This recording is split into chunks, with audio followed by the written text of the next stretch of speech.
শুরু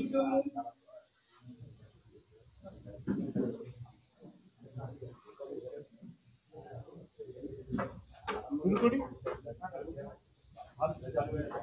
সবাই রেডি তো? আচ্ছা, আজকের এই সাংবাদিক সম্মেলন প্লাস তার সাথে বার্ষিক সভা অনুষ্ঠিত হবে। আপনারা সবাই জানেন আরামবাগে একটা উৎসব শুরু হয়েছিল করোনার আগে থেকে।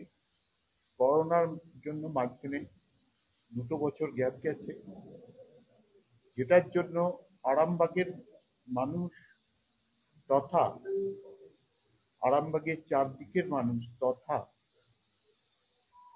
আমাদের রাজ্যের বিভিন্ন প্রান্তের মানুষরা ওই সময় আসেন এই মেলায় যোগদান করার জন্য। আন্তর্জাতিক গোসাই পরব মেলা। আন্তর্জাতিক গোসাই পরব এখন আর আমাদেরকে বলতে হয় না কবে হবে। অনেকেই ইতিমধ্যে ফোন করে জেনেছেন স্যার এইবারের ডেটটা কি। যথেষ্ট পপুলার হয়েছে, শুধু আরামবাগ হুগলির মধ্যে আর আটকে থাকেনি। বহু দূর দূরান্ত থেকে আমরা গতবারও দেখেছিলাম মানুষজন এসে সামিল হয়েছে, এবং বিদেশ থেকেও আমরা গতবার দেখেছিলাম প্রায় 7-8 জন চেকোস্লোভাকিয়া থেকে এসে এই মেলায় অংশগ্রহণ করেছিলেন, শিল্পী হিসাবে নয়, দর্শক হিসাবে।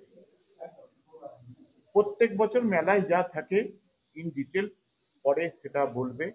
একই ধরনের আছে, যতগুলো দেশ পার্টিসিপেট করে ততগুলোই থাকবে। শুধু বাংলাদেশের জানেন একটা রাজনৈতিক একটা আন্তর্জাতিক কারণে বাংলাদেশের বাউলরা এইবারেও অংশগ্রহণ করতে পারবেন না। কিন্তু আমাদের যেটা মেন থিম সেটা হচ্ছে ফেলে দাও জাতের বর্ম, মানবতাই শ্রেষ্ঠ ধর্ম। এইবারের থিম হচ্ছে আগে কি সুন্দর দিন কাটাইতাম। এর পিছনেও জাত পাতকে আমরা ছুঁড়ে ফেলে দেওয়ার আহ্বান জানিয়েছি, কারণ গানের কথাগুলো দেখলেই বোঝা যায় ও গ্রামের নওজোয়ান হিন্দু মুসলমান মিলিয়া বাউল গান আর মুর্শিদি গাইতাম, হায়রে মিলিয়া বাউলা গান আর সারি গান গাইতাম। একটা সমাজের যে ভেদাভেদ, ধর্মের যে ভেদাভেদ, উঁচু নিচু মানুষের যে ভেদাভেদ, জাত পাতের যে ভেদাভেদ, সবাইকে এইগুলোকে ছুঁড়ে ফেলে দিয়ে এই কদিন 22শে জানুয়ারি থেকে 26শে জানুয়ারি আমরা এক প্রকার মিলন মেলা, বাউল উৎসব মেলা আমরা আয়োজন করি। আমি প্রত্যেককেই অনুরোধ করব এই 22 থেকে 26 প্রায় যেখানে মেলা আগে হতো ওরই আশেপাশে একটু আগু পিছু করে জায়গাতে হবে। আমরা সেটা ডিটেলসে জানিয়ে দেব। আপনারা প্রত্যেক বছরের ন্যায় এবছরও প্রত্যেককে আমাদের কমিটির পক্ষ থেকে আমন্ত্রণ জানালাম, আসুন। এখন তো চারদিকে দেখতে পাচ্ছেন কি হচ্ছে, জাত পাত ধর্ম নিয়ে খেলা। সেইটা আমরা মন থেকে এটা যাতে মুছে দিতে পারি, আমাদের সমাজ থেকে যেটা এটাকে মুছে দিতে পারি তারই প্রয়াস। ধন্যবাদ সবাইকে, সমস্ত আমার সাংবাদিক বন্ধু ভাই সিনিয়র প্রত্যেককে আমার ধন্যবাদ জানাই। বাকিটা মেলা সম্পর্কে ডিটেলসে যেখানে হয় প্রতি বছর এগোড়িতেই হবে, যেখানে হয় সেখানটা দেখবেন, সেখানে দেখবেন এখন বাড়ি হয়ে গেছে, ফলে তার দুটো প্লট পরেই বাকিতে।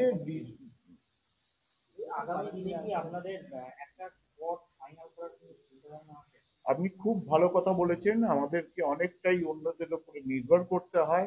আমরা এইটা নিয়ে গত বছর থেকে আলোচনা করছি, কিন্তু মেলায় যতটা জায়গা লাগে এবং এই মেলার পরিবেশ জানেন যে শহর ভিত্তিক পরিবেশে এই মেলা করা যায় না, ফলে আমাদেরকে নতুন নতুন করে বারবার স্পটটা একটু চেঞ্জ করতে হয়। কিন্তু আশা করি ভবিষ্যতে আমরা একটা নির্দিষ্ট জায়গা এর জন্য নির্ধারণ করতে পারবো। না না, মাঠ পাওয়ার জন্য নয়, এই মেলাটা হচ্ছে কিছুটা গ্রাম ঘেঁষা মেলা, শহর ভিত্তিক মেলা এটা নয়। এই যে উৎসব, সেখানে দেখবেন একদম মাটির মানুষরা, মনের মানুষরা আসেন। তো সেখান আমরা চেষ্টা করি শহর থেকে একটু দূরে, যেখানে গ্রামের একটা টাচ আছে, সেই সব জায়গাতে করতে। প্রত্যেকবারই দেখুন আপনারা যেখানে যেখানে হয়েছে, ম্যাক্সিমামটাই তেঘড়ি ওই অঞ্চলে হয়েছে, আশেপাশে দূরেও দু একটা মাঠ আছে, কিন্তু এই জায়গাটা যেহেতু মানুষের মধ্যে পরিচিতি পেয়েছে যে এটা গোসাই পরবের এই জায়গাতে হয়, আমরা চট করে চেঞ্জ করতে চাইছি না, কিন্তু হয়তো ভবিষ্যতে চেঞ্জ করতে হবে, যে হারে খালি জায়গাগুলোতে বাড়ি টাড়ি ইত্যাদি হচ্ছে।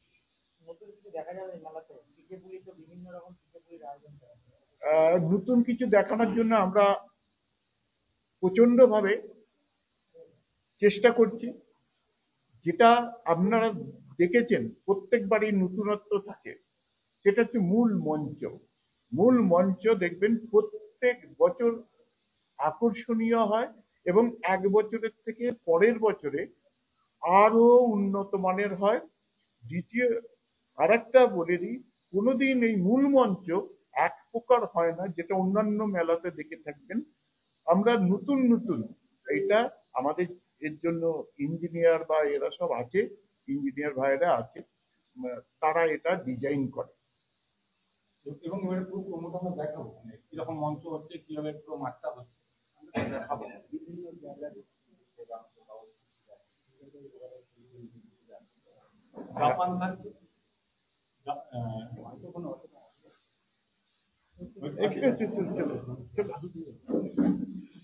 আচ্ছা, আমার একটা বিশেষ কারণে আমাকে একটু এই সভা থেকে আমাকে বিদায় নিতে হবে।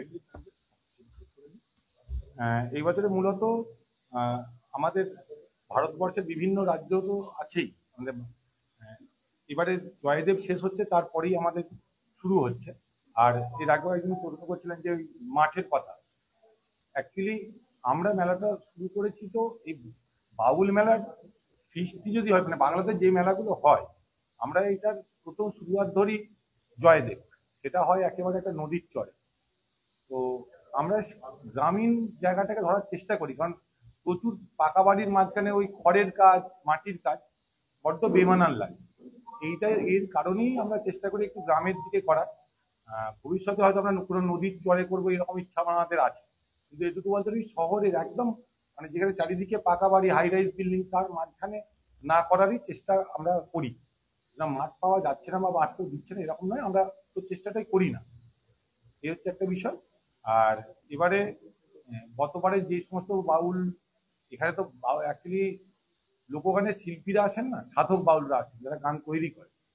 তো এবারে 4টে মঞ্চ থাকবে, 4টে মঞ্চেই গান হবে। সকাল 8টা থেকে শুরু হবে, মাঝখানে 1 ঘন্টা লাঞ্চ ব্রেক, রাত্রি 10টা পর্যন্ত, এবং ধনী মঞ্চে সারা রাতি গান বাজনা হয়। তো বর্তমান যে পরিস্থিতিতে আমরা চলছি, এই জায়গা থেকে দাঁড়িয়ে এটা আপনাদেরকে নতুন করে বলার কিছু নেই। আমরা মূল লড়াইটা করি হচ্ছে বাউলের যে মূল আদর্শ, জাতপাতের বেড়াজালটা ভেঙে মানুষের কথা বলা। আমরা এই কথাটা বলার চেষ্টা করি, কিন্তু অনেকে এটা গুলিয়ে দেওয়ার চেষ্টা করে, কারণ এখন এটাতে রাজনৈতিক বিশেষ লাভ টাভ হয় না। মানে হিন্দু মুসলিম খ্রিস্টান জৈন আমরা কিছুই মানছি না, আমরা শুধু মানুষের কথা বলবো, এইটাতে রাজনৈতিক মতাদর্শতে অনেকের সঙ্গে হয়তো মেলে না। সেই জন্য এই মেলাটাকে নিয়ে অনেকের অনেক অ্যালার্জি থাকে, তার কারণ এখানে খুব একটা রাজনৈতিক প্রভাব থাকে না, রাজনৈতিক প্রভাব মুক্ত মেলা।